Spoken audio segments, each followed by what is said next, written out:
All right, we are live on Land Speculation on YouTube.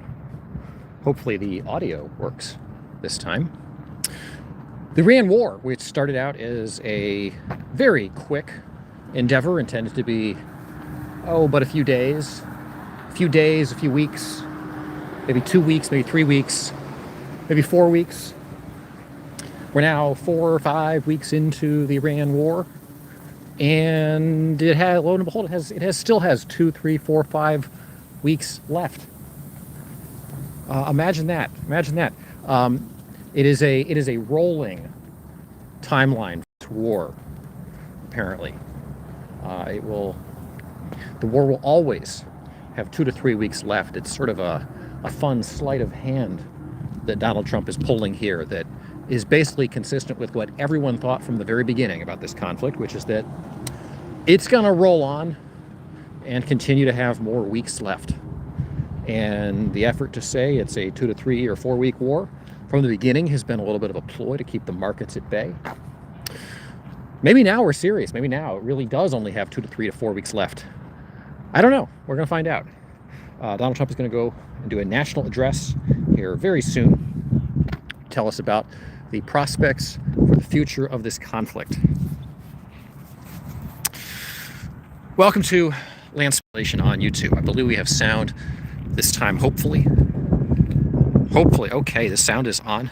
We have a quacking duck off in the distance. We have ducks literally right out in front of us here. Land ducks, lost and confused here in the middle of the National Mall in Washington, D.C., where the Washington Monument still glows extraordinarily brightly amid an otherwise still chaotic world. You can see this looming black cloud looming over the Washington Monument, almost as if it's a metaphor for the state of our world, in which chaos and conflict and plumes from burning oil in the Straits of Hormuz continue to emanate from across the Middle East, even while in America we protest against kings and live our daily lives relatively unabated, but for the elevated price of gasoline that everyone seems to be all pissed off about. We are complaining that we have not completely decimated a country of 90 million people in like 3 weeks with 0 casualties. Those seem like awfully lofty expectations. But a lot of people didn't want this war. And so the Iran war continues on unabated. The Straits of Hormuz continues to be a massive, volatile point of contention here. Iran continues to shut it off, which has driven the price of oil very high. A lot of debating and deliberating today about whether or not America and the Middle East allies should go to the efforts to engage a military confrontation with Iran to forcibly reopen the Straits of Hormuz, which apparently would be a big investment as a military operation. Is that worth it? I don't know. I'm not, I don't know, maybe my day job is as a military strategist and tactician. I don't know. Could be. Maybe not. It does seem like one of those things in the world where it's like not great that we have sort of opened the door to a terroristic foreign adversary controlling one of the most important oil choke points in the world. And, we're literally paying the consequences of that, the pump. And it seems like one of those things that just from a cosmic justice standpoint should end and end pretty quickly. The Saudis and the Emiratis from the United Arab Emirates and some of the other Gulf allies are pushing the U.S. to take the measures to forcibly reopen the Straits of Hormuz. One of the very interesting developments of the last week or so has been the reopening of this 40-year-old Saudi oil pipeline that's making up for about a third of the volume of oil movement around the Straits of Hormuz. So I'm always for just kind of very like no nonsense pragmatic solutions to big hairy problems. I don't know whether it's worth it for us to go to the military endeavor of forcibly reopening the Straits of Hormuz, or whether or not there's some kind of negotiation that we can do that somehow, I don't know, whatever. Apparently the Chinese and the Pakistanis want to be intermediaries in a negotiation between the U.S. and Iran. Imagine sitting around a table where the Chinese are intermediaries for the U.S. negotiating with Iran. What a world. Anyway, I don't know whether any of that's going to be worth it, or whether it would just be more prudent of everybody to really rapidly put our collective resources into building a giant oil pipeline. Like, why are we bothering with the Straits of Hormuz? It does seem awfully silly that this little water choke point in the Middle East is blocking off the ability to ship oil to the rest of the world. Why don't we just build a nice big old pipeline from Saudi Arabia, across Saudi Arabia, the UAE, and Oman, out to the Indian Ocean coast, so we don't have to deal with the damn Iranians anymore and their efforts to try to gain leverage over the world by closing off this waterway. How much can it cost to build a pipeline that can transport a bunch of oil? There's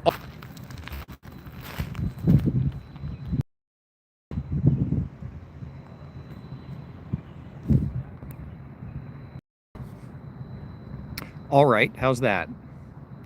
How's that? Still says there's nobody watching. Literally nobody watching at all. It's very lonely. Very lonely with nobody at all watching.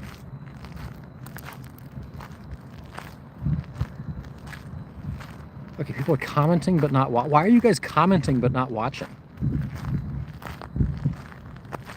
Like eyes glued to the screen right now. Like, take your eyes out of their sockets. You probably are going to need something more than Elmer's, like maybe like a wood glue. Although you can have to take a paper towel, you're going to dry off the eyeballs. Take some wood glue, just a little dab, and then just like you're probably going to have to hold it for a few seconds against the screen. Just wait for it to dry. Glue the eyes to the screen. All right. It's gonna mess up our numbers all night. Welcome back to Land Speculation on YouTube. I don't know, guys. We're in the middle of like central Washington, D.C. Why do we not have any cell service? Why is the lack of cell service in the middle of like the capital of the world? I don't know. Spyman, thanks for hanging out with us. I don't know where it cut off anyway. What's the last thing I said before we went silent? Did we say anything of interest? What do you guys think? Did we say anything useful? Whatever the last thing was, we were probably talking about this pipeline, this 40-year-old Saudi pipeline that is providing this relief valve, which is great. Like, it's great to have a relief valve where we aren't completely dependent on Iran and the Straits of Hormuz. And I like the idea of pragmatic solutions, workarounds where, like, if Iran's going to be a bunch of like whiny, annoying people that are going to try to like mess up the game all the time by commandeering the Straits of Hormuz and trying to control global politics with it, make it so that bears no leverage on anything. Just work around it. Build a pipeline so that we aren't dependent on the Straits of Hormuz anymore. And Jeanette's point was like, well, if you build a pipeline, then they'll go and bomb the pipeline. Well, they could bomb anything right now, and they bombed a Kuwaiti oil tanker going through the Straits.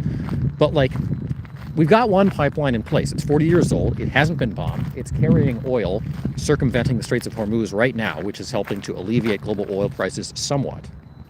If that's carrying a third of the volume that's needed, let's just get the resources of all the countries together, all the Gulf states that are trying to ship oil out to the rest of the world. We'll get the US and France and England and Canada and all these countries that depend on oil coming from the Middle East. We'll each pitch in a couple bucks. You know, you get the bar, everybody puts in $5. We let the US build the damn thing because we'll be better at it. We build it really fast, and then we'll just build 2 more pipelines, exactly the same size as the one pipeline that's already there. It's carrying 1/3 of the volume necessary. Then we'll have 3. So then we can carry the same volume that you were shipping through the Straits of Hormuz, and we can just pop that oil right over Saudi Arabia, the UAE, and Oman, right out to the Indian Ocean. Right out to the Indian Ocean. Let's use the Duqm port in Oman. That's where we'll just pop all the oil out to the rest of the world. And Iran will have no leverage over anything anymore. And they can just be irrelevant. They can focus their time on trying to rebuild their destroyed missile program and nuclear stuff. I don't know. Seems like a solution to me. What do you guys think?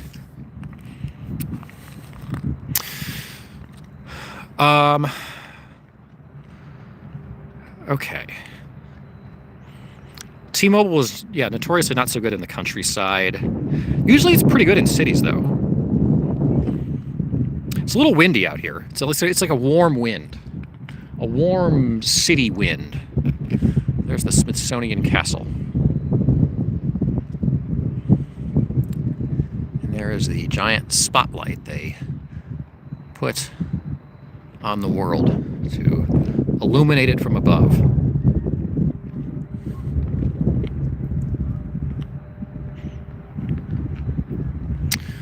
I don't think you dig a pipeline all the way through the world to go to China. I don't think that's the mechanics of that quite work yet.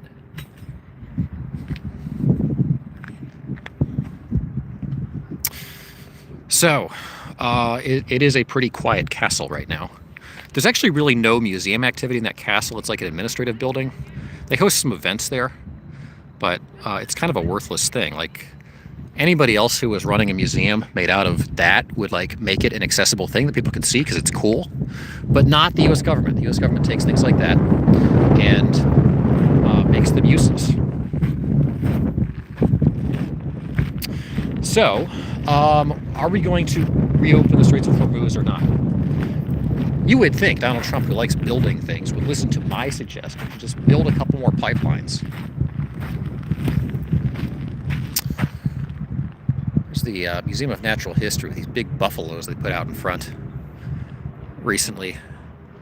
Big buffalo on our last live stream when we went to see the cherry blossoms. We showed the buffaloes up close. One of them has a little baby buffalo, which don't seem as big and robust and furry as the big buffaloes. Buffaloes have a lot of fur. They're very furry. Oh, why did the picture get darker? I don't know. Or did the Washington Monument itself get darker? I don't know.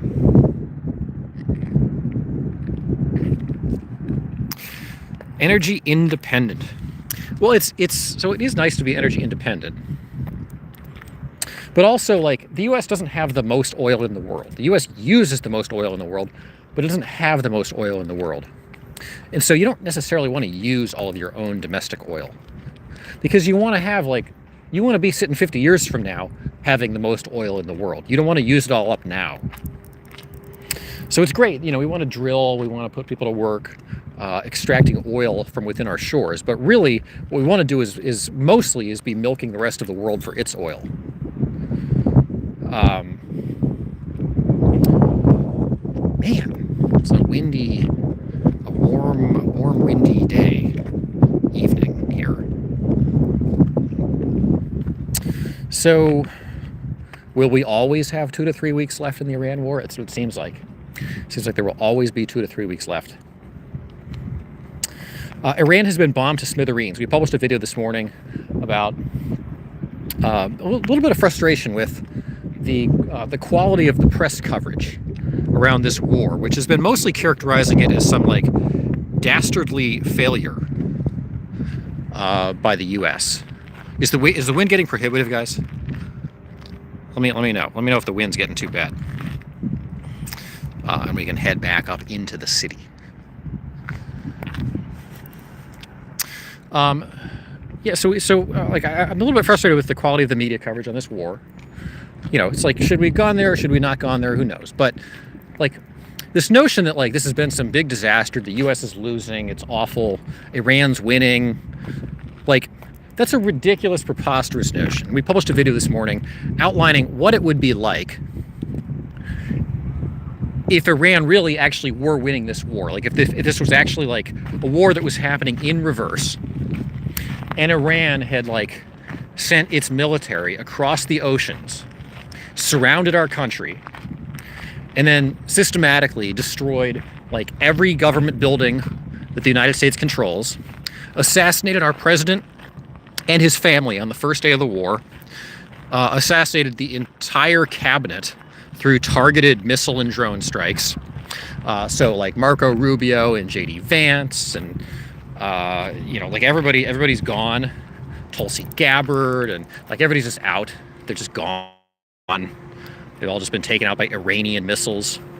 And our military bases are just completely destroyed, and we don't have any Air Force anymore because Iran has just totally taken out like everything that we had of an Air Force variety. They've blocked off all of our ports. They've basically obliterated from the air all of our nuclear sites, so like Oak Ridge and Los Alamos and things like that. They've taken out all of our military research facilities across the U.S. West, like Wyoming and Colorado and Nevada and places like that. And the U.S. is like utterly impotent to do anything except to like firing off a couple of like really cheaply made $20,000 missiles into Mexico and Cuba. While desperately clinging to, like, let's say the Panama Canal, just for the purpose of trying to mess everybody up and screw with global oil prices, even though Iran completely and utterly has destroyed our entire country and is routinely just leveling the capital and most of our major cities with bombs every day, killing thousands and thousands of Americans on our own soil. I don't think the media would be characterizing that as a U.S. triumph in the way that they are characterizing this war as some big Iranian triumph over the big bad U.S. I don't understand why the American media seems to despise the United States more than even the most adversarial foreign media at this point. Their characterization of the war is profoundly backward. It's blatantly disingenuous, and it's preposterous. Will the U.S. achieve every single one of its aims in the destruction of the entire Iranian regime and the leveling of its country? Who knows? But to frame this as like some Iranian victory is just insane. It is so disingenuous that you have to be like a profoundly malicious outfit in order to be peddling that kind of nonsense, especially when you live here in this country. Like,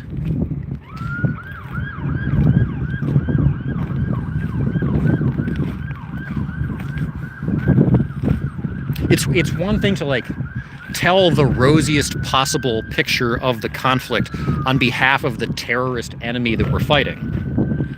It's another to like completely invent a false truth about the nature of the conflict, and to peddle basically like an utterly concocted propaganda narrative on behalf of a terrorist enemy against this country, just for the purpose of making Donald Trump and his sycophants look bad and stoking, I guess, popular opinion here against this war. I mean, it's like a pathologically sort of like disturbing approach to the media framing.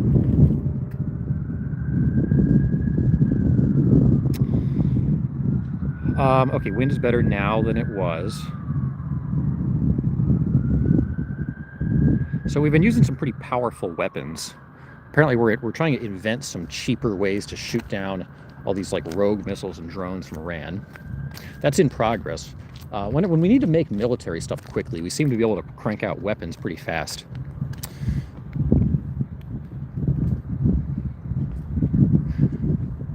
I'm sure the military-industrial complex was getting a little antsy before this war.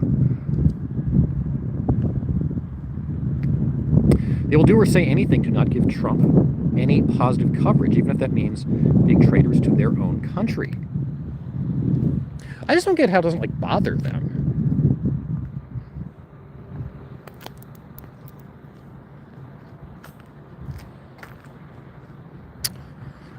Um,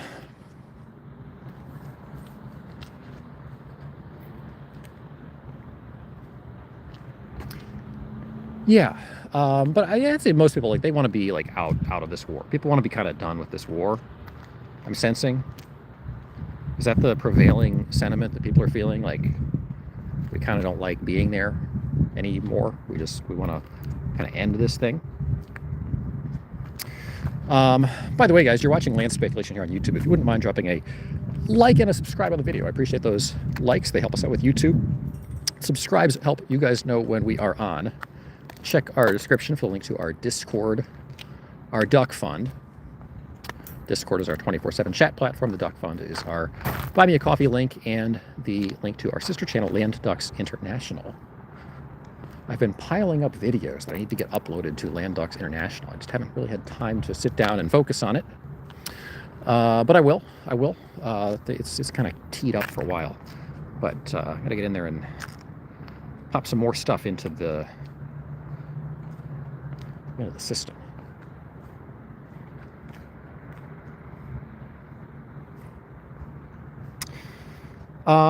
So we got some folks here in the chat. Appreciate you guys hanging out with us and working through the audio issues and signal issues and whatnot. This is kind of take 3 on this video. But Spyman, Jeanette, Quiet Castle, I think Norman Patterson is floating around here. Nightbot is hanging out with us.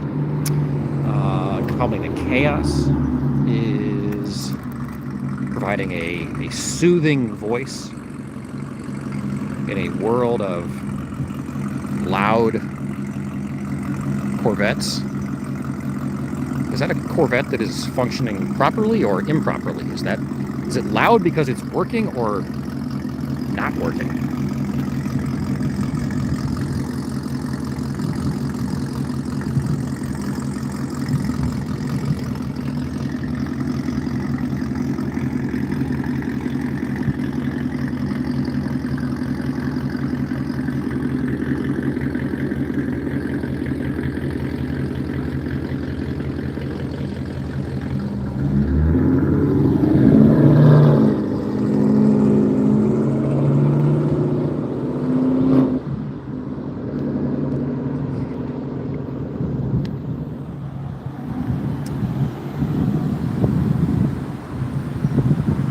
Electric car can outrace a car like that, says Norman.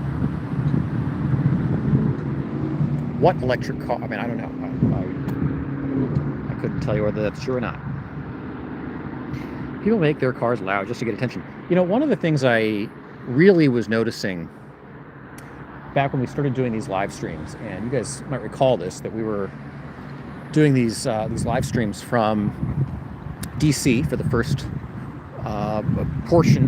first period we were doing these back in 2020, and then we switched somewhat suddenly to having to do a lot of live streams from the Midwest. And one of the things I noticed is that when we did that, we started live streaming from the Midwest, the noise of the cars, like the individual cars, got like astronomically louder.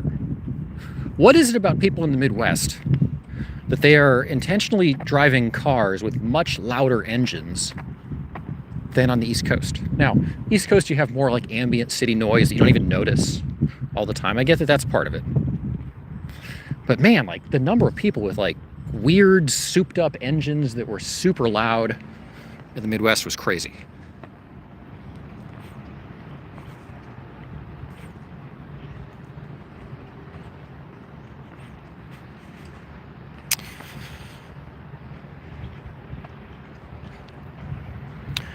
So I was doing a little bit of reading of what the Arab states are saying about the Iran war. It's quite interesting reading the news coming out of the Arab world these days, because it's like it's so weirdly all over the place.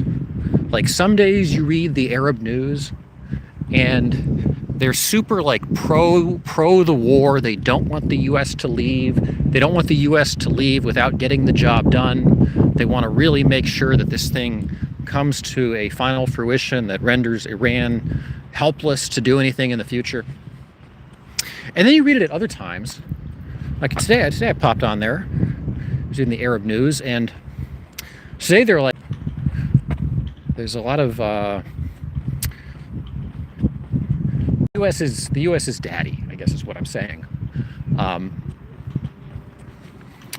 That Donald Trump seems to be expressing now that he wants to wrap this conflict up relatively rapidly.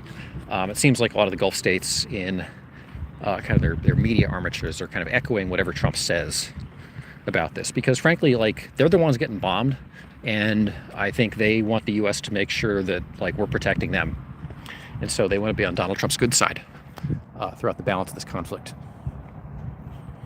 And we've talked about, on our streams here, that one of the positive outcomes of this war is that the Arab states are really working together. They're sort of working as a unified front right now. They're broadly working as a unified front against Iran, which is a pretty crazy thing that Saudi Arabia, the UAE, Qatar, Bahrain, Kuwait, even Iraq, the UAE, they're all working basically in concert with the US and Israel and with each other, which is just, that's like really unprecedented. It's really awesome to see. It hasn't happened a lot historically that those states all work together. Those are states where, again, like in the past, not only would they not partner with Israel on things, like these are states that wouldn't even acknowledge the existence of the state of Israel. And now they're supporting an Israeli military endeavor against Iran because they're all just so sick of Iran's bullshit. They're just really, really, really tired of it.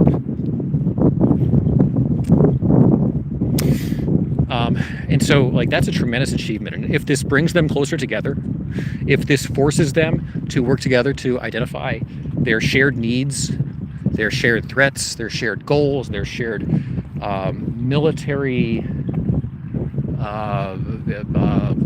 obligations, that's a good thing. It's a really good thing, and it's vastly underreported. But at the same time, and people are alluding to this in the chat right now, this is time for the Middle East states to step up.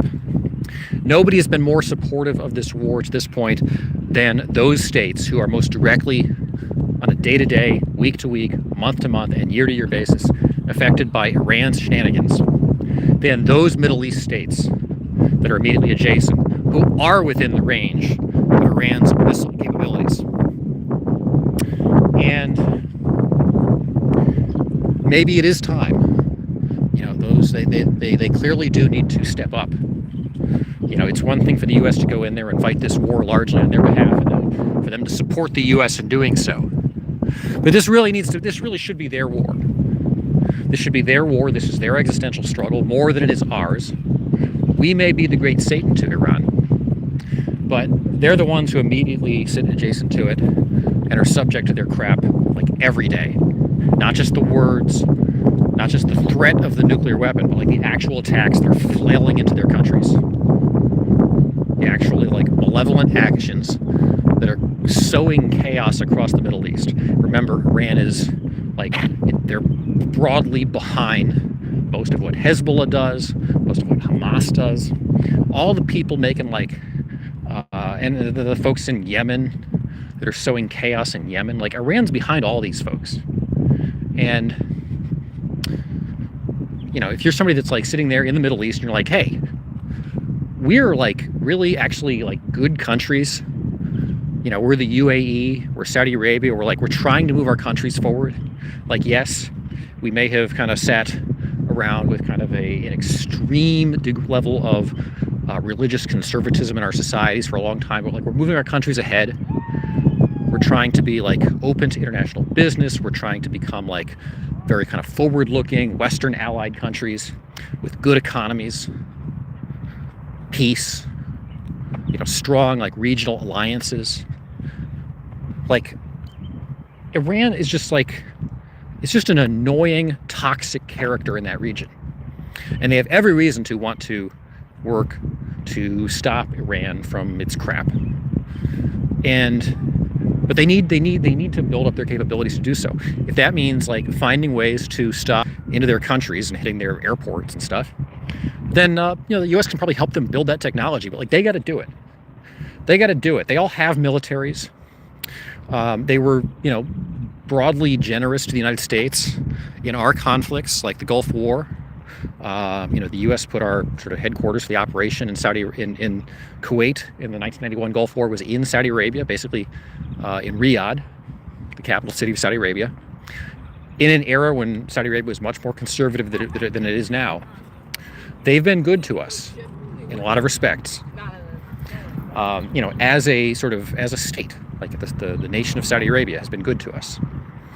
The UAE has been like good to much of the West in a lot of ways. You're never going to get everything you want from a country.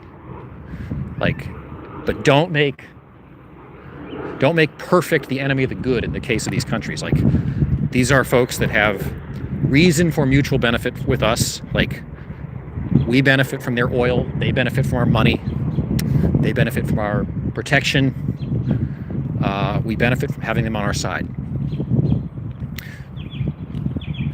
But they got to get it together. Like, they got to get this together. And whenever the U.S. leaves, the U.S. has got to make sure that they are equipped with the tools to build the things that they need.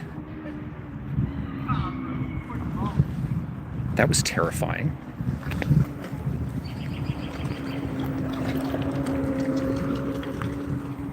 But it was just tourists. Norman, thank you for the super chat here. Very much appreciate that. It's very, very generous of you.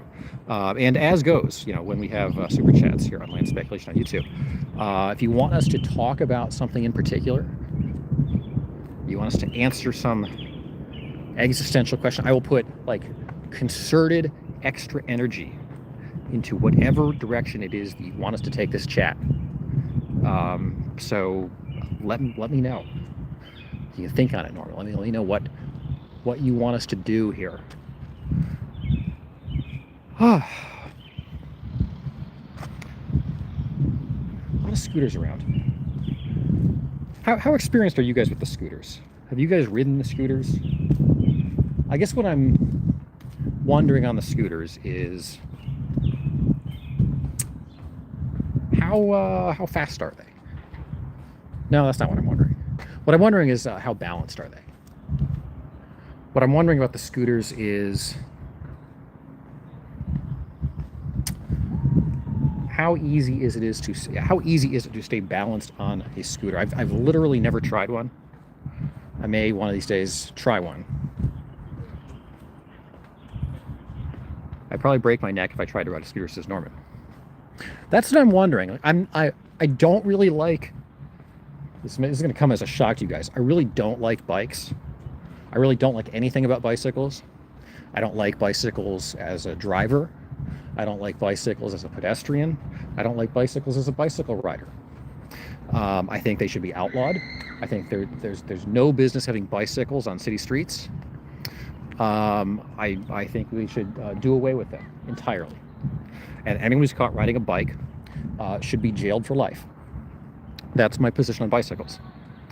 I don't like riding bicycles. I find them terrifying to ride in urban settings.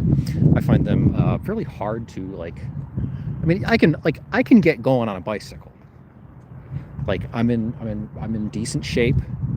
I can get going on a bicycle, but when you're riding a bicycle in an area where staying upright and navigating the bicycle correctly is the difference between like being alive and being run over by like an 18-wheeler, then I find it a little terrifying. Like to like stay balanced on a bike in an urban condition. Like I like something that sits on four wheels, broadly speaking. We have some ducks here. I don't want to scare them away. It's very dark though. Okay, flavors of the forest garlic. Thanks for the 99 cents there.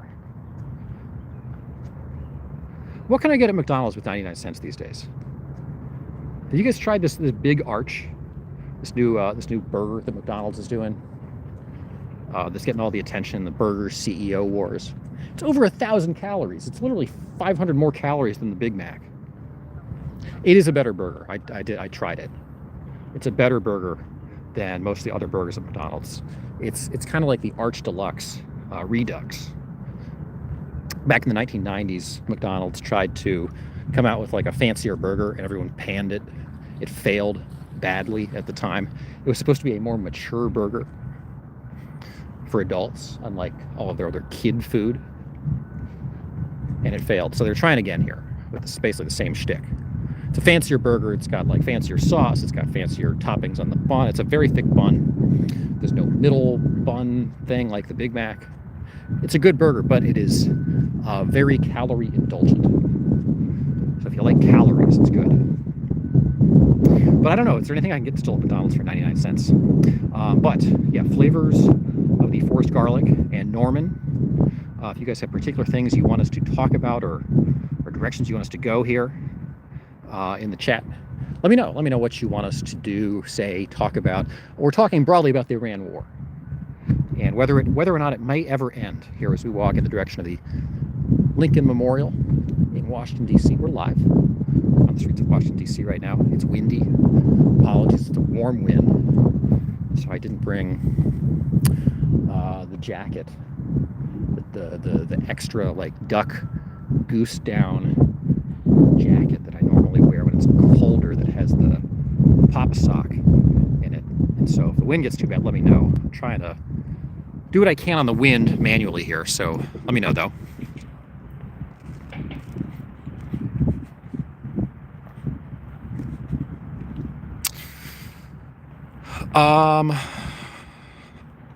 Oh, is this like an advertisement? Flavors of the forced garlic? This is like actual flavors, seasonings? I don't know, I gotta keep reading here, find out what this is all about.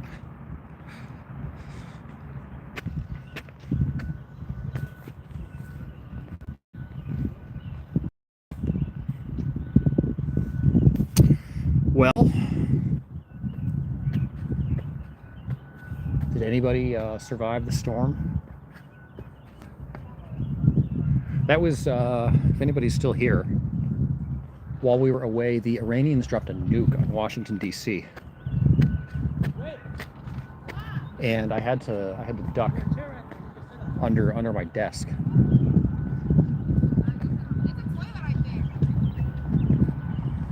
Sorry.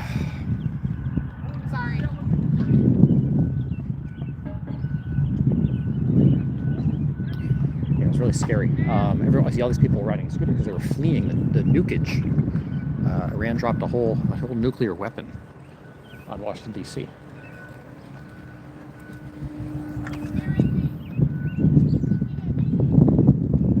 Wait, seriously? So they're doing construction at the Lincoln Memorial. They've been doing construction on the Lincoln Memorial that involves there's like a whole under part of the Lincoln Memorial that has, among other things, there's a whole like underground room at the Lincoln Memorial, and there's an elevator down there, so that if you are handicapped, you can actually take an elevator from the secret room up to the main part of the memorial. But it's under construction for several years, and so while it's under construction, they built this giant, ugly ramp to take people up to the entrance to the memorial. And now it looks like the ramp itself, too, is under construction. Or perhaps deconstruction? Maybe.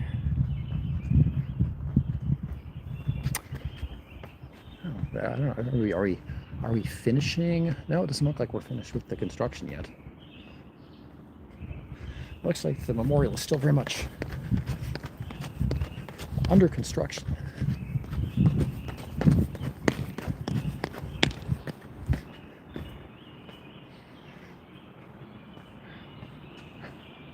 Anyway, here's Abraham Lincoln. Wow, it's very lonely in here. Hi, Abe.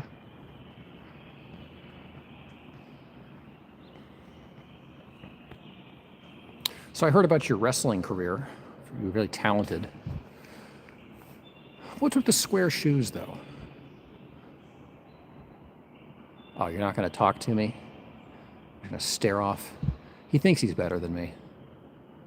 He's going to stare off in the distance.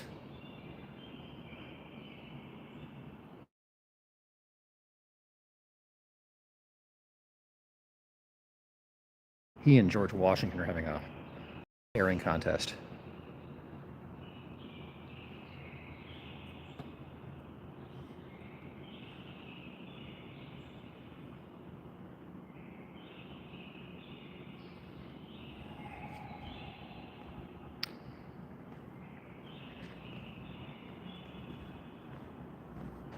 It's a little...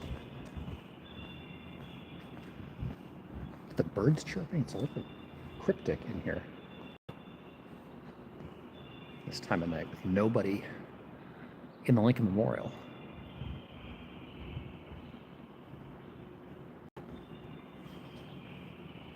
I guess Tuesday night at 2 in the morning isn't really prime tourist time.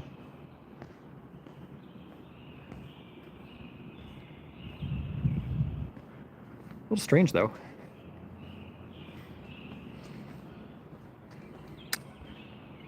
I don't know how you're supposed to get to Abe though if you're in a wheelchair. Are they dismantling the ramp? Or did it just break? I don't know.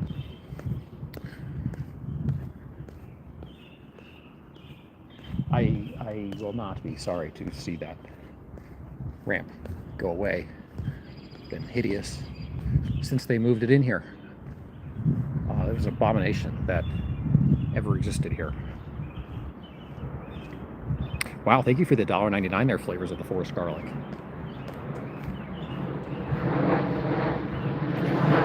That's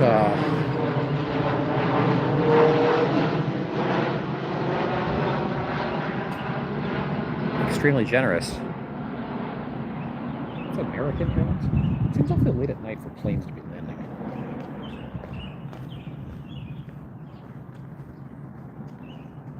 COVID and the ducks. Yeah. I don't know, we haven't done as many ducks over the last couple of years. Just life has evolved. But yeah, they're still deeply rooted in our identity. There's some geese. These like random extra steps here at the bottom of Lincoln Memorial. So this is actually a very exciting addition to the landscape of Washington, D.C. So this is a monument that has been added to the, you can see this is like a monument has been added to the cultural landscape here of Washington in just the last few days.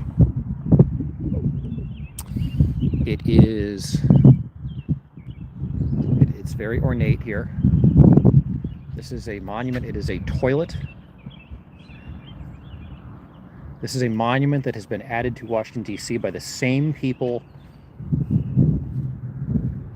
that have put up some of the other Trump-themed memorials, including the Titanic-style Trump embrace of He Who Shall Not Be Named that we tried to go see the other day. This is a memorial to Donald Trump that has since been added to the cultural landscape here of Washington. And it features a golden throne. So as we know, Donald Trump likes things that are neoclassical. I don't know if I'm supposed to touch it or not. Donald Trump likes things that are neoclassical. This feels like it is wood that has been painted. Oh, hi geese. Hi geese.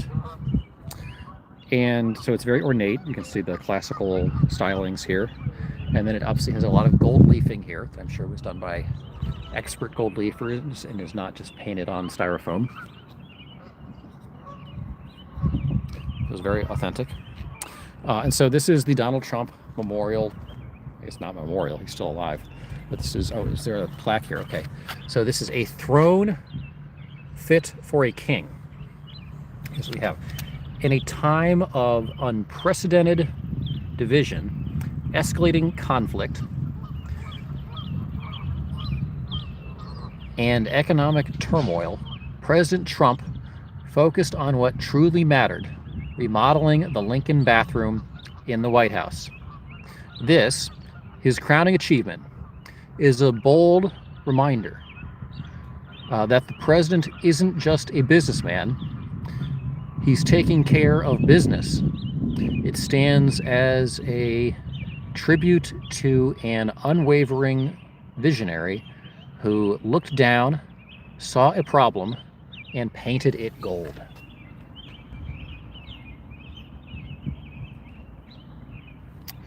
All right, well, okay, so this is, I assume the toilet itself doesn't open? No, the toilet is glued shut. But there is toilet paper here. So it says on the toilet paper. It says the secret handshake on the toilet paper. So, again, these are the same people that built the Golden Memorial of Donald Trump in a Titanic-style flying embrace with Jeffrey, whose last name cannot be mentioned. I believe they were also behind the memorial, the fake memorial that had the desk in the Oval Office.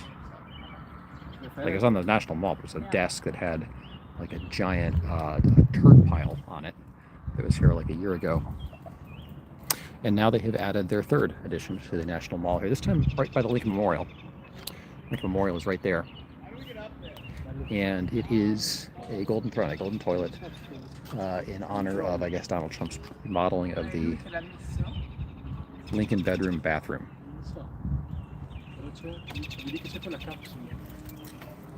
And obviously is attracting a fair bit of tourist attention. I don't know how long it's going to be here for. I don't know how long the permit goes for.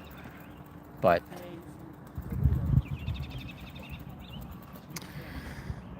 there you go. Toilet memorial to Donald Trump. Here, right in the eye shot of the Washington Monument. Don't believe it is plumbing connected. In fact, it actually doesn't really feel like a real toilet.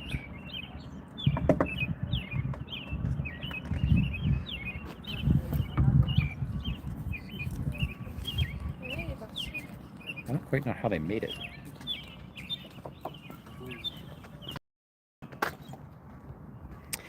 Anyway.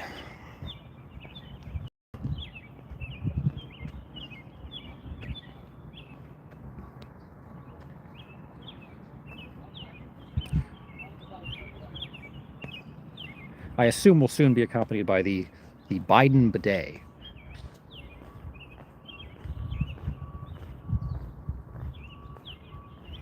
I should use it. When I go to the bathroom, I usually don't pee or poop on the seat of the toilet. If I can't open the toilet, I can't lift the toilet seat, I don't go. That's just a general rule that I have. If the toilet doesn't open, I don't just go anyway. And so for that reason, and that reason alone, and not the fact that it sits in public on the National Mall, right in the shadow of Abraham Lincoln, I will not use the Trump golden toilet. Also, I do think that going to the bathroom exposed in front of Abraham Lincoln would be, I don't know, would be an interesting experience. And foreign tourists. Would be interesting.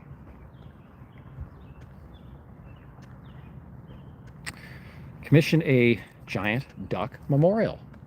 That would be great. The problem is, for these like handmade memorials, you can only get a permit for like a few days.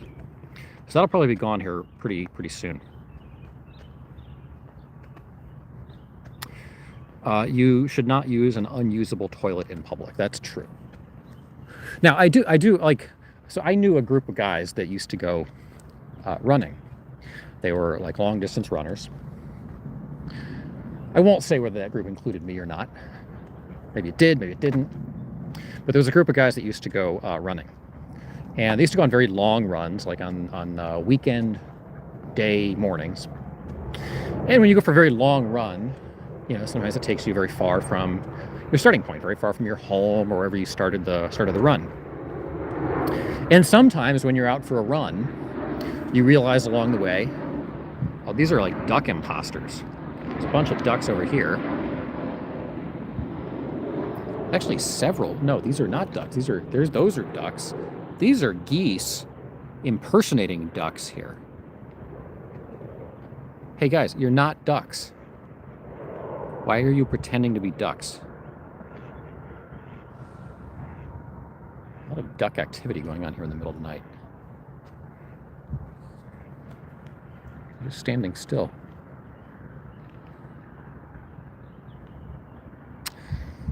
So this group of guys, they were going running, and sometimes it happens that you start to feel a little rumbling, and one of the individuals needed to go to the bathroom, and needed to go very badly at a point in the run where there were no public restrooms anywhere within convenient reach. Running through a large residential neighborhood. Actually, it was a mostly under construction residential neighborhood, and that's part of why it made for good running, is the streets are very empty. And so this individual was confronted with the question of what to do, because sometimes you got to go so badly that you kind of just have to make it happen. Oh, okay, you're just gonna block my path here? What exactly would you like me to do, Mr. Goose?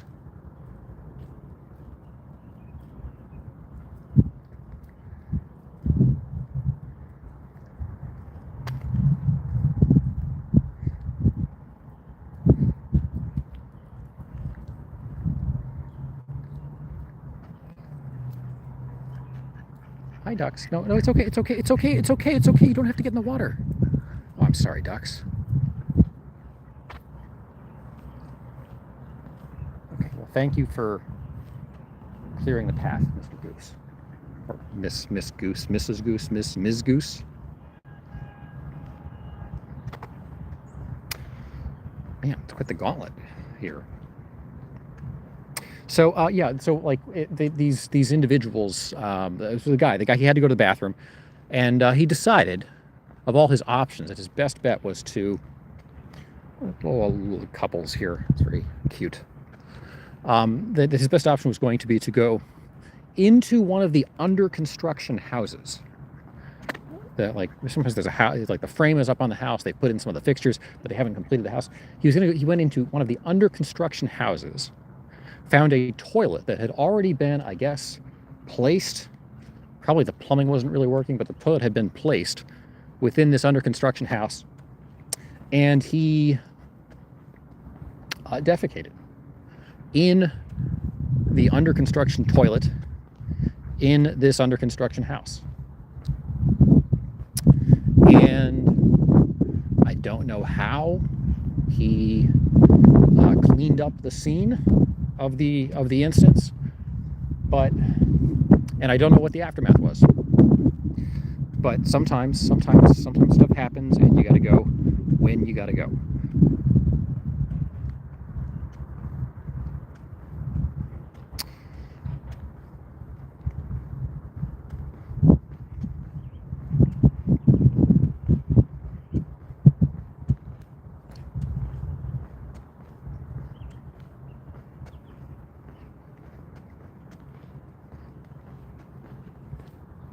Very peaceful here late at night in Washington. It's like very pleasant weather right now.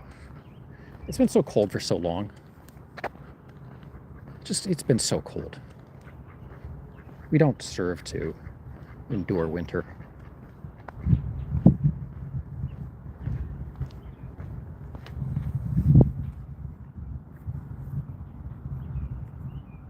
And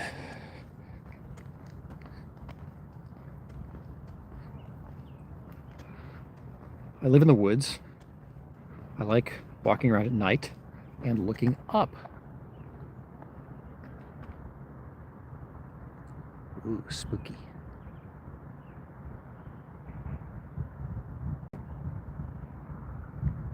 And the plane's finally stopped. DC is an oddly peaceful city in the middle of the night, in large part because, hey ducks, you just keep being ducks, okay? You've got a very important job to do. You just keep doing it. Do it well. You too, you guys, and you, you're a goose, but you keep doing your thing there. You sit there in the grass, just do goose stuff. I don't love it, but it's part of the circle of life.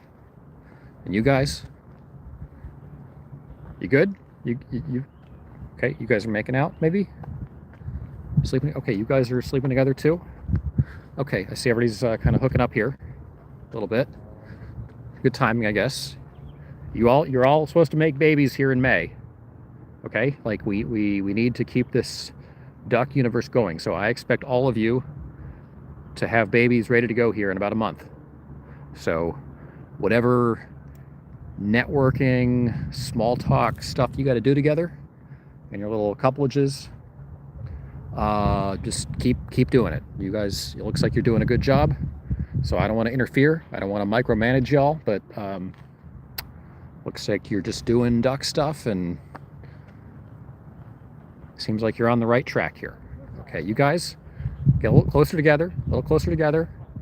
Looks like she's going to be a little bit of a handful here. She's kind of off doing her own thing. So you want to just make sure you guys get along. You're going opposite direction. No, you're going opposite directions. We need you together. Together.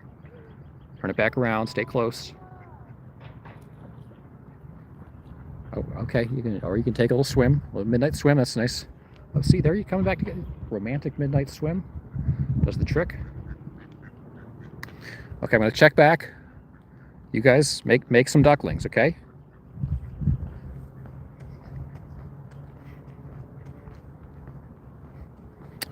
All right. Sometimes we gotta keep our army in line here. Okay, you two doing a very nice job here. Nice little secluded spot, hanging out together, kind of just having some late night pillow talk. It's good stuff. Okay, you're by yourself. That's not quite the idea, but I get life's hard. It's so hard sometimes to, sometimes you just gotta okay, you're by yourself too. Why don't you guys, wait, two of you should get together, maybe? I think you're both guys, but okay, same difference. You guys, okay, you're heading off for like a little romantic tryst here in the grass. Man, this is definitely courting season. You guys are geese. You gonna make some new geese for us? Here, okay, you keep eating. Keep eating, you gotta be nice, nourished, and strong. All right. Look at the gauntlet of ducks in the throes of romance here.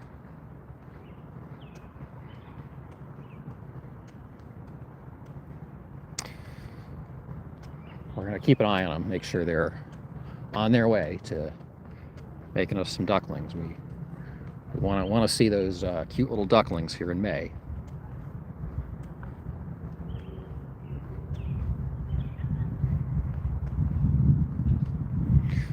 See some, you gotta put a duckling in the oven.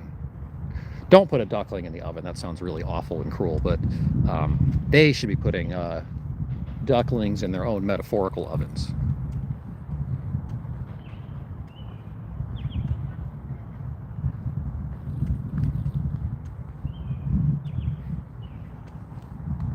The fountains are off here. They don't have water in them here at the World War II Memorial, which is interesting. It's a very quiet World War II right now.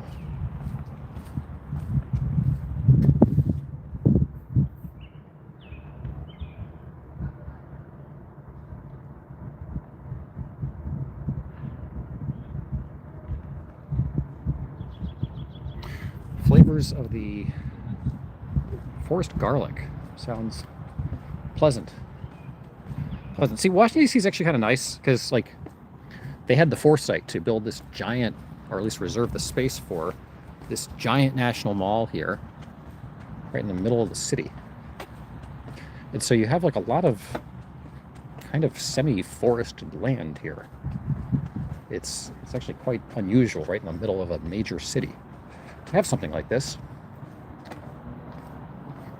You see the cherry trees still largely in bloom over there. We did a stream last week where we went and visited the cherry trees here at their peak bloomage in Washington. And the Jefferson Memorial there through the trees.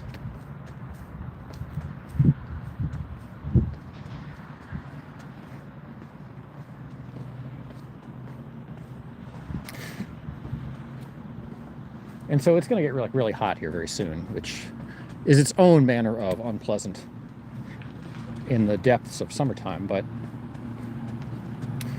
we're in a period right now where it's actually quite pleasant. This evening, anyway.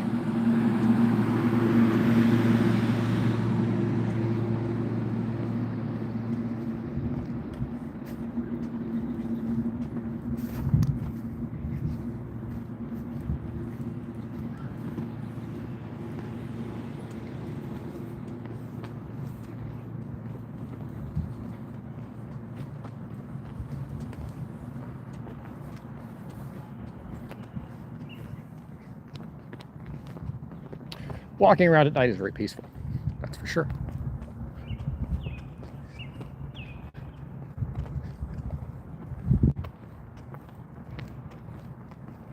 It can be, unless somebody comes out of the woodwork and stabs you to death or something. That's less pleasant.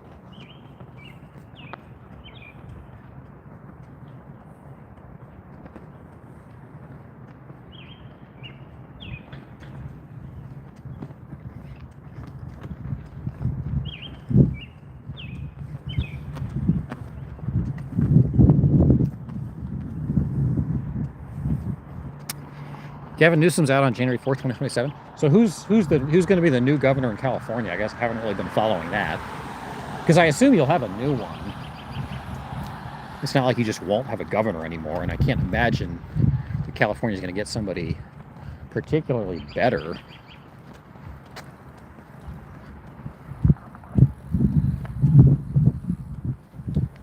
That'll give him plenty of time to really shore up his presidential run.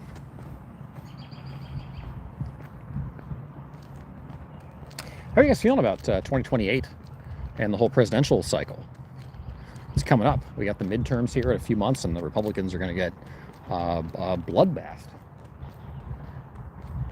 very badly, which means come 2028, you're most likely going to have a heavily Democratic House with like 60 seats. You'll have a Democrat-led Senate, and then probably a Democrat president. So you're going to have like a Democratic supermajority in 2029, which, depending on your perspective, is either a chance to enact some kind of revolutionary revamping of the entire U.S. way of life, or you're terrified of the potential revolutionary revamping of the U.S. way of life. But either way, that's probably what we're headed for. So what do people think here in 2028 in terms of the candidates for the presidency?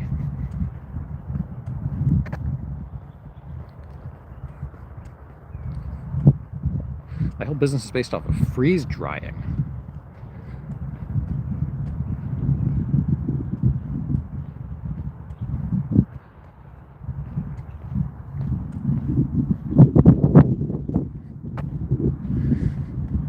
I guess I could probably freeze some things and dry some things.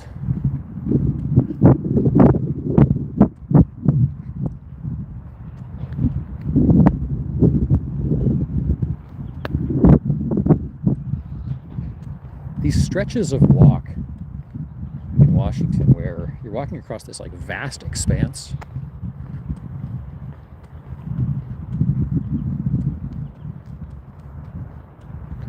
but you don't seem to be making any progress as you walk because the expanse is so large that no matter how many steps you take, you don't really get anywhere. Like the view angle doesn't change.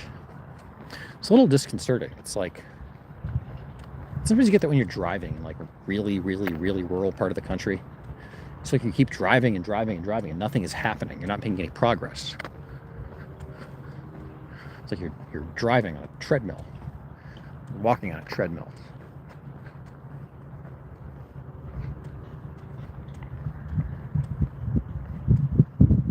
I wonder if the new president will tear down Trump's ballroom. So I suspect that the new president will make some initial moves to undo a lot of Trump actions and executive orders. But pretty quickly, I think, in whatever the new administration is in 2029, people will move on from Donald Trump. Donald Trump will be old news by then. And the idea of just like doing stuff to kind of stick it to Donald Trump is going to pass. And they're going to kind of be on to like more, especially if they have supermajority, just like, they can just like redo the country. Like they can remake the country in any way they want. It's like, why worry about Donald Trump at that point? I don't think the Donald Trump ballroom is ever going to get built as it's been drawn. I don't think at all that it's going to get built the way that it's been drawn. I think it'll get like vastly scaled down. Donald Trump let the cat out of the bag the other day. I don't know if he was supposed to reveal that, but he kind of revealed that the entire purpose of the giant ballroom is to conceal a giant underground military facility. It's like a lid. I feel like the whole point was to not let that get out, but now he's told everyone. And so they got to build something, or else the giant underground military facility will be exposed.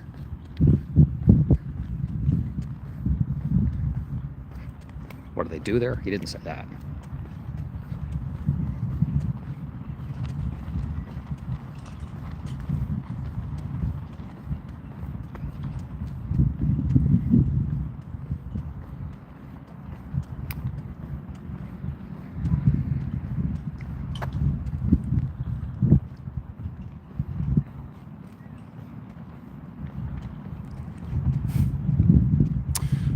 Flavors of the Forest Garlic, just type my name into Google.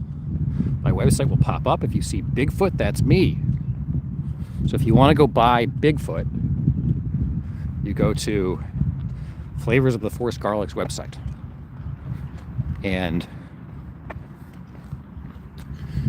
are you buying the entirety of Bigfoot, or have you chopped up Bigfoot into multiple parts? Do you pre-saute Bigfoot? You said freeze-dried. So if you want freeze-dried body parts of Bigfoot to eat, to marvel at, to consume as a snack with friends while watching the World Baseball Classic, visit the website of Flavors of the Forest Garlic. I mean, what is Bigfoot? Like, is Bigfoot more, I guess Bigfoot's like a giant ape man? What percent human is Bigfoot? Because if Bigfoot is more than like 20% human, I don't know that I want to be eating Bigfoot, or even using Bigfoot seasoning. Like if you were to take like Bigfoot's big old foot and like just start, cheese grating it into like a seasoning in a jar, what does that go well on? Is that like, it's like kind of like protein powder? It's like Bigfoot powder, Bigfoot foot powder.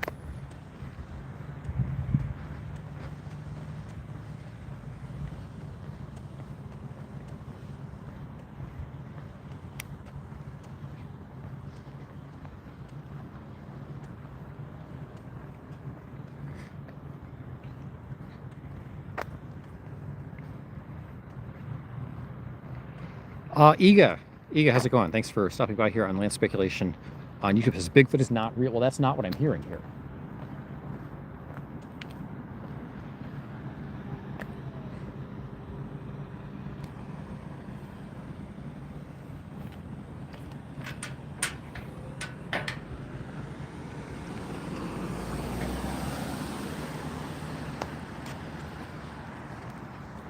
What I'm hearing is that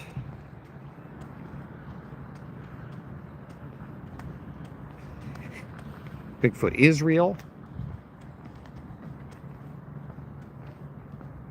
Maybe we have seasoning made out of Bigfoot. I don't know. Garlic dust. Does sound tasty, though. I'm finding myself liking garlic. So some people really like a ton of garlic.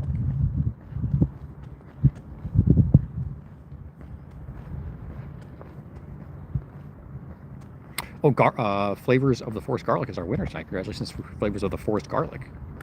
Really excellent job. No one has caught any real Yeti. They're probably just hiding. Like, that's probably why they've become such lore, is that they're just good at staying out of the public, ensnarement. What Mothman?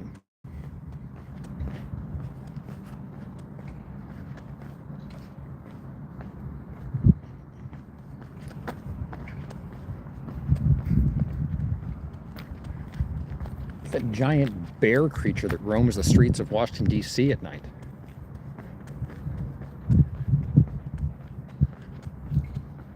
I think what we saw in Washington, we've seen a couple of foxes that lurk the nights at the National Mall.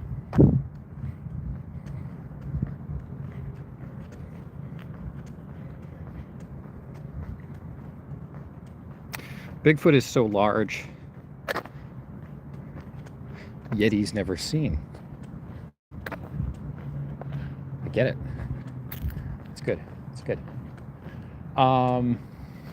Maybe he's so large you don't even know when you're seeing him. He's like, we're all living, like the entire universe exists like within the thumbnail of Bigfoot. And Bigfoot is just so large that we can't even comprehend it.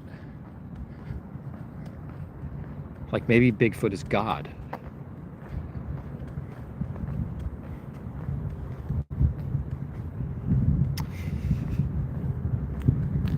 Your 3 cents are now in the mail, says Spyback. Well, they're not in the mail yet.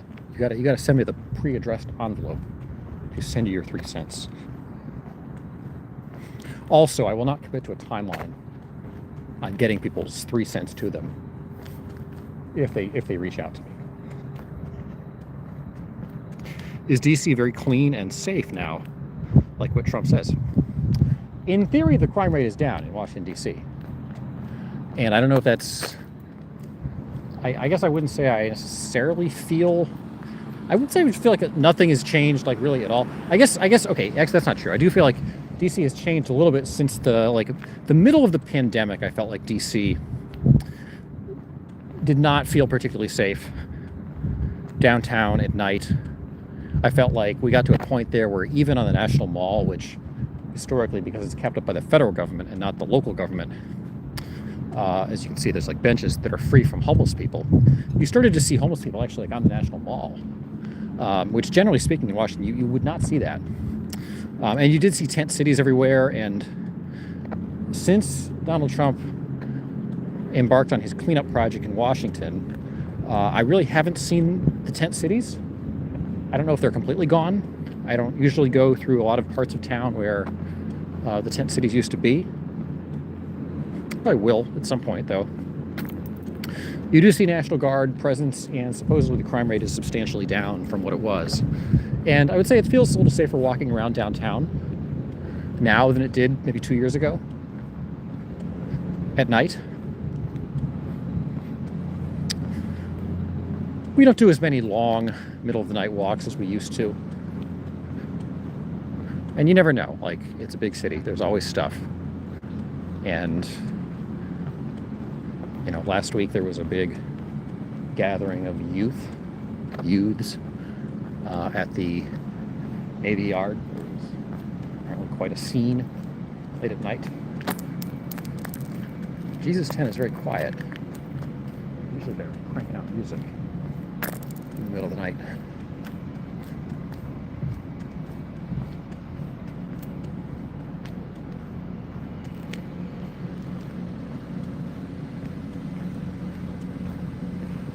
Mothman is from Flavor of the Forest Garlic's hometown. I thought Mothman was like in West Virginia. What am I thinking of? Or are you in West Virginia? I don't know. What size shoes would Bigfoot wear? I don't think they make shoes for Bigfoot. I think he's naked and naturally very furry. He has sort of natural clothes.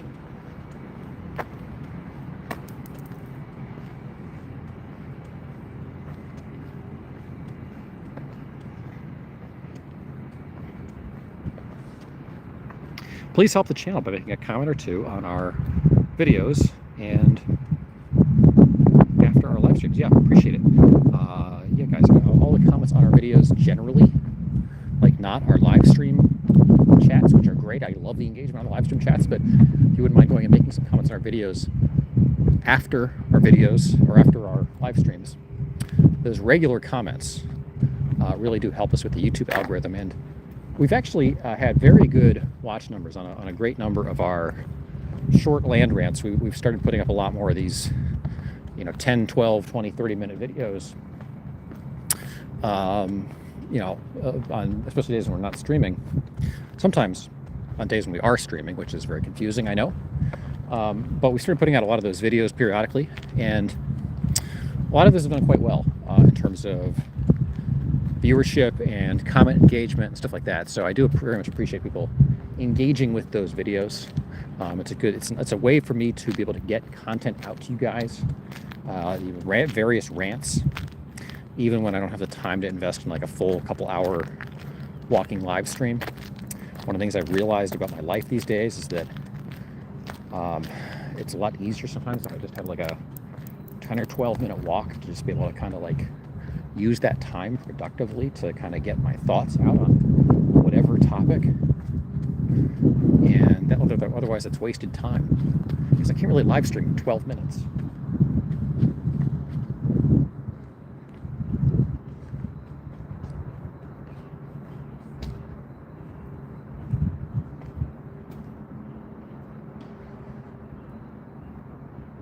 Hi, Buffalo.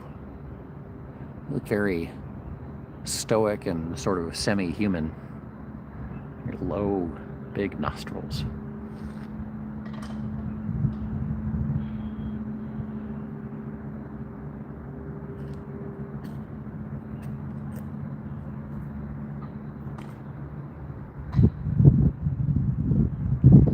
Do not pet the fluffy cows. I have petted a buffalo. I have some buffalo fur. Okay, there's the buffalo's butt.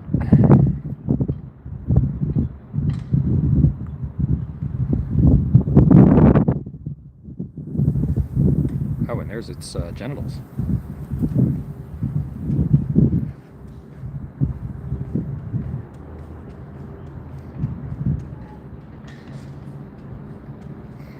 Here we go. Here's a buffalo with. This. I guess that's the male buffalo, and this is the female buffalo. Which, as you can see, the genital situation here is a little different.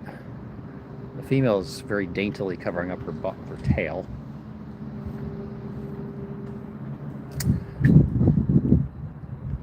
And the female is raising the calf here. The buffalette.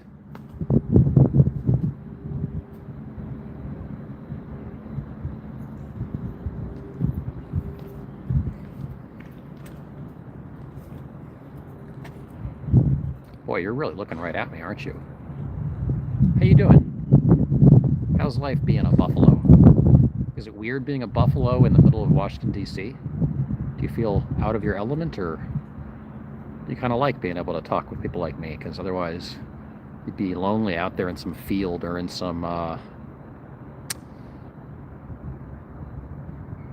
like great Western piece of art.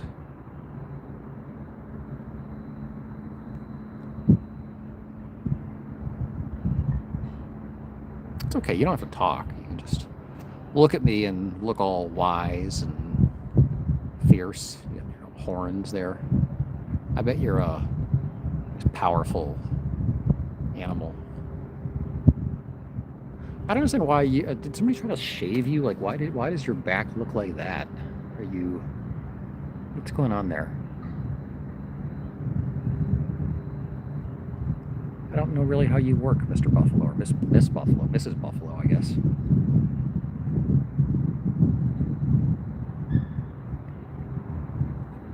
These were just added.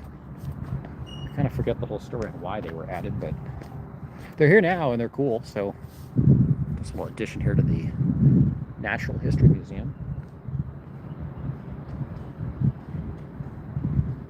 The cool thing about Washington is they just keep adding stuff.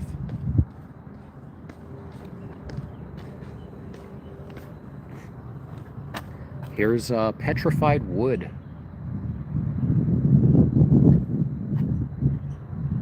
From the Triassic period. About 200 million years old.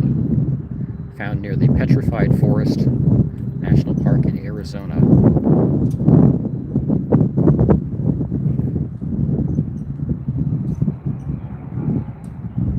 I bet that wood is very hard.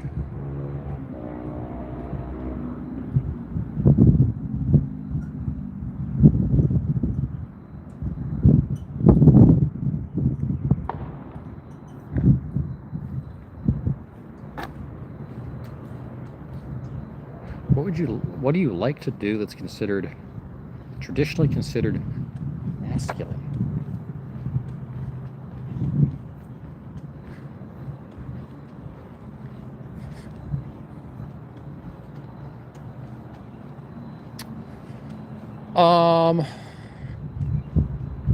I do think doing these like middle of the night live streams across the city of Washington might be a little more apprehensive about doing them if I were female. I don't know. Is live streaming on YouTube a traditionally masculine endeavor? It seems like the viewership of YouTube is broadly masculine.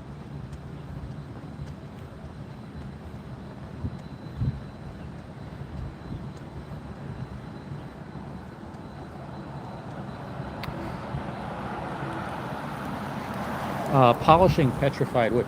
Yeah, I mean sometimes when your wood gets really hard, you gotta polish it off.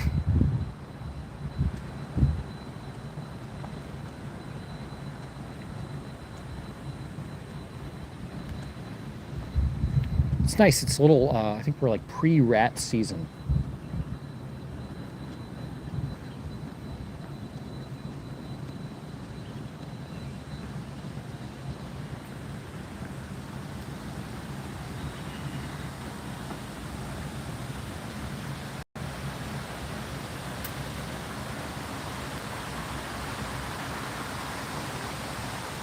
We do have a land speculation Discord. No, a land speculation Instagram. Well, we have a land speculation Discord. We also have a land speculation Discord. If you have not followed the land speculation Discord, please follow it.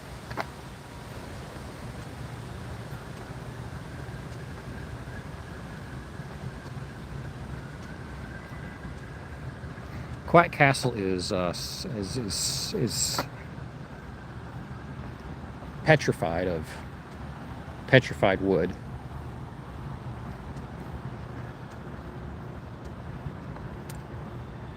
It's gonna be a little scary if your wood gets too hard. It's like 200 million years. That's well beyond the threshold, the 4-hour threshold.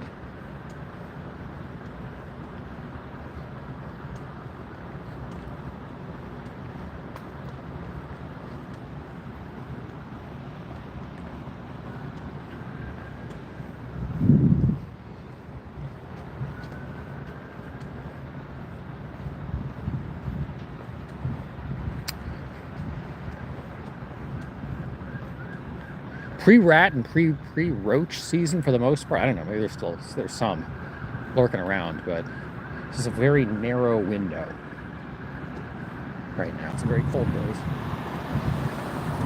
So the Iran war, like I don't know, we're going to find out. I guess a lot of trouble with the war in Iran. Right.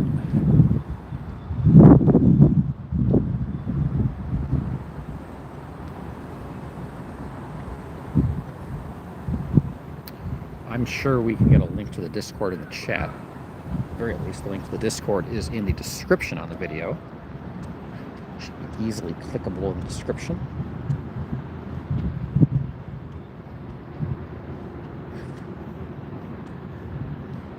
Okay, here's these Lime scooters. How do these work?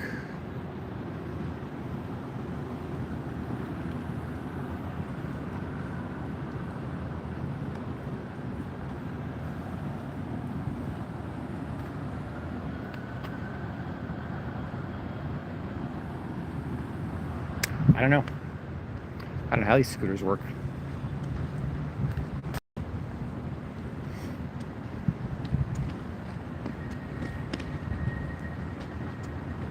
You're supposed to ride them, I guess, in the bike lanes and not on the sidewalks. I guess that's the deal.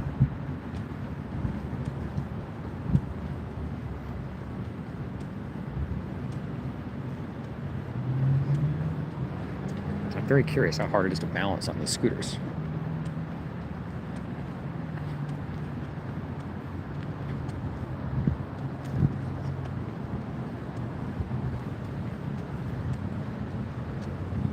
To pay with a credit card. Does that mean I have to then get a new credit card?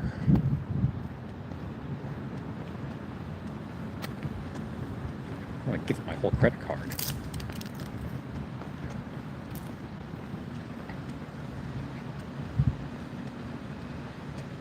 All right, Flavors of the Forced Garlic is now on Discord. Fantastic. Well, anybody else who wants to join Discord, please feel free. It's like our land speculation home base. All the behind the scenes action happens there.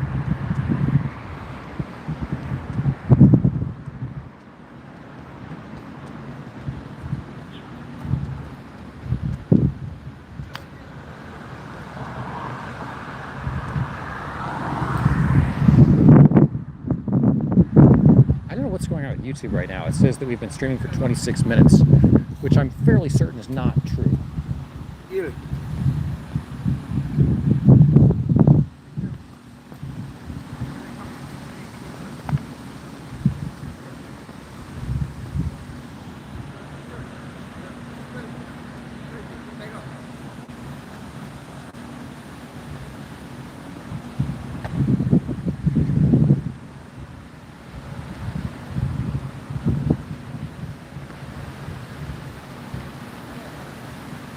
YouTube has been very strange all night. We've had to restart multiple times. Hopefully, this has mostly worked.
wrap up here for now. I appreciate the work of Jeanette and Quiet Castle to find our stream here on short notice and do all the modding and stuff. And to the rest of you for hanging out with us on this live stream.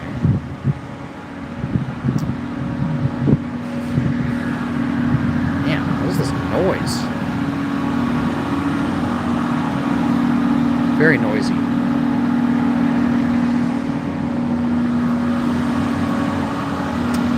Okay, anyway guys, yeah, I do appreciate it. Thanks for hanging out with us. Flavors of the forced garlic. Congratulations on your victory here tonight. We'll continue to talk about the Iran war, maybe after Trump's announcement tomorrow, depending what we learn. John Celeste has showed up right here as we're signing off. Thanks for stopping by, John Celeste.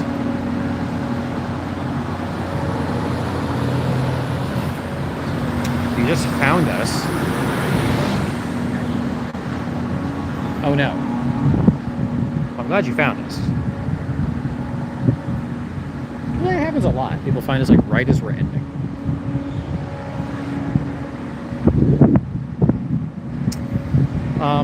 Well, okay. Well, we're going to be back with more stuff. I do appreciate you guys hanging out with us. But I do have to probably run for now. So if you wouldn't mind dropping a like, subscribe to the video, remember to do that. Check the description for links to our Discord, our Duck Fund, and our coffee. Thank you guys for all the super chats tonight. It was very generous, and the engagement, the contributions, all that kind of stuff. Norman and Flavors of the Forced Garlic. All right, well, that's it for now. Thanks, guys. Don't be strangers. We'll be back. This is Land. Ancient Speculation. For now, I hope you all have a good night.